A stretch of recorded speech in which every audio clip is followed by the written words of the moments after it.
In this video, we're going to be calculating the area of quadrilaterals in the coordinate plane.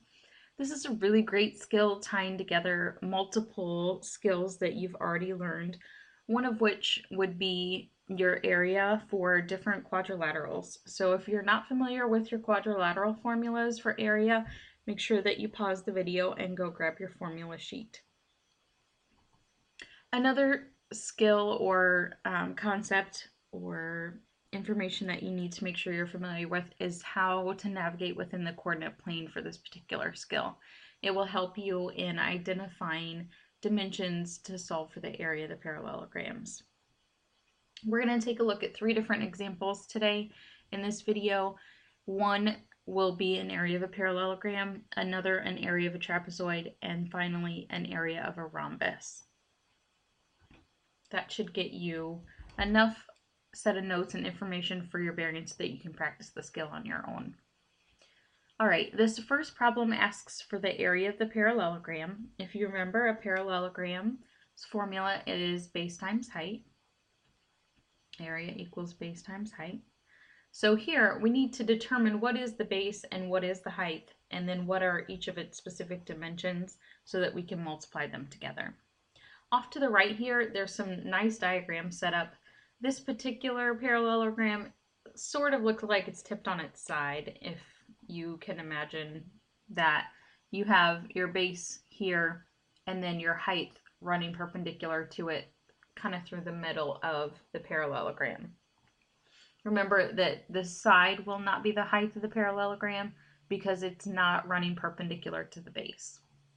Okay, so we need to find the base, which would be the left-hand side of our particular diagram we're looking at, and then the height, the distance running left to right.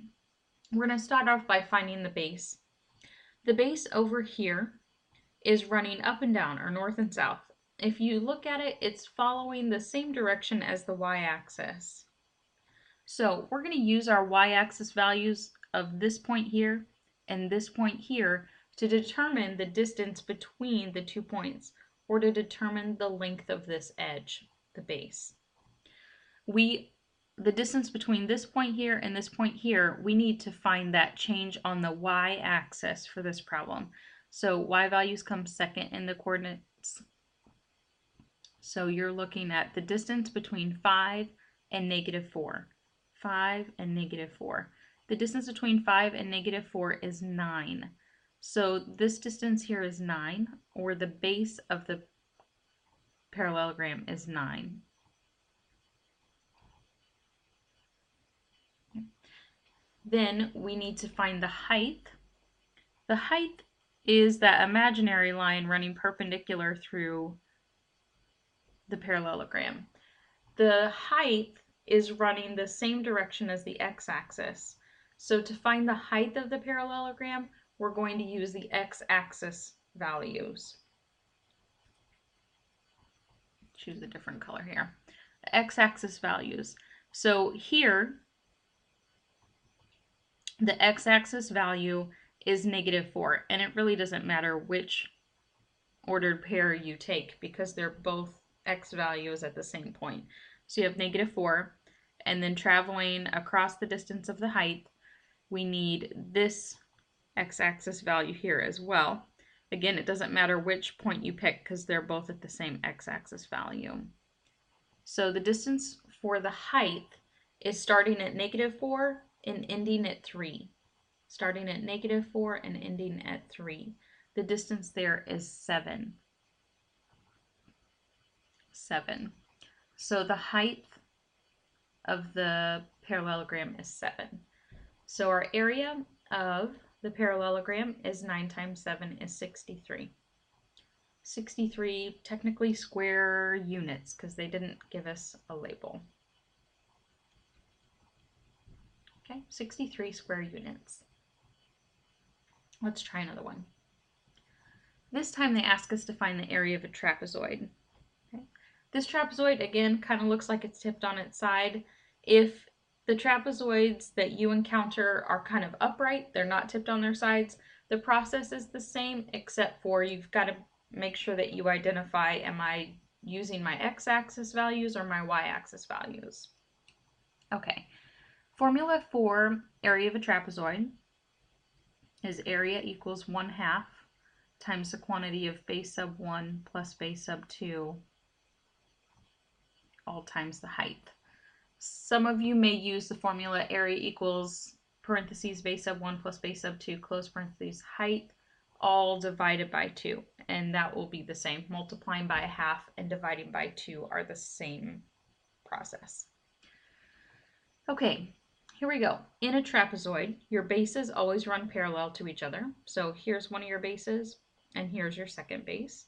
We're going to go ahead and find the values of those in a similar fashion that we found the value of the base of the parallelogram.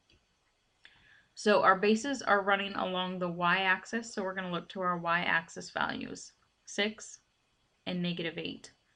6 and -8. So our distance here is 14. If you're thinking about it from 6 to -8, you might be thinking -14, but you can't have a negative distance of a trapezoid, so it would be a +14. The second base, or the other base of your trapezoid, is running again along the y-axis here, and we're starting at y-axis values 3 and -5, which means the distance on this base between 3 and -5 is 8. So we're going to go ahead and sub those values in.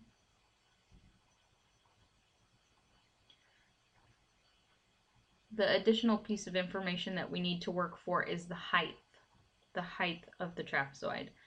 Just like with the parallelogram, the height runs perpendicular to the base. So we need to find the height running straight through that trapezoid. The height is running left to right or along the same direction as your x-axis. So in this particular problem, we're using your x-axis values to determine the height of the trapezoid. So x-axis values, -3 and +5. I did the values of the coordinate planes down below, order pairs down below, -3 and 5. But if you notice, if you take the top ones, they're also -3 and 5. So distance between -3 and 5 is 8 for the height of the trapezoid. And then we're ready to solve. Area equals, we have to complete parentheses first. 14 plus 8 is 22. And then it's multiplication, so you can multiply in any order. 1/2 of 22 is 11.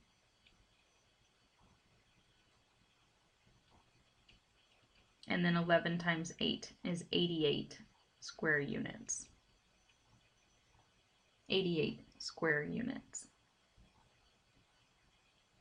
All right, hopefully you're getting a feel for how to use your formulas and then how to use your x and y axis values to find bases and heights. Our third and final problem is to determine the area of a rhombus. A rhombus is basically kind of like a square that somebody sat on. It doesn't have right angles. So in my opinion, the best way to approach this is to split the rhombus into the 2 equal triangles that are tucked inside of it. So we're going to split it into the 2 triangles, this one up here at the top and then this one down here at the bottom. Technically you could split it the other way as well if you wished. You would end up with the same answer. So we're going to split it into 2 triangles, those triangles being the same or congruent. And so we'll find the area of one of the triangles and then double it. Okay, so we need to find the base of the triangle, the distance across this way, and then we'll have to find the height of the triangle running along the y-axis.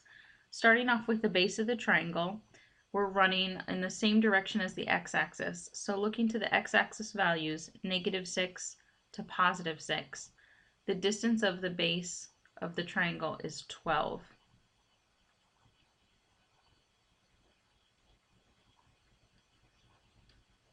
And then to find the height of the triangle,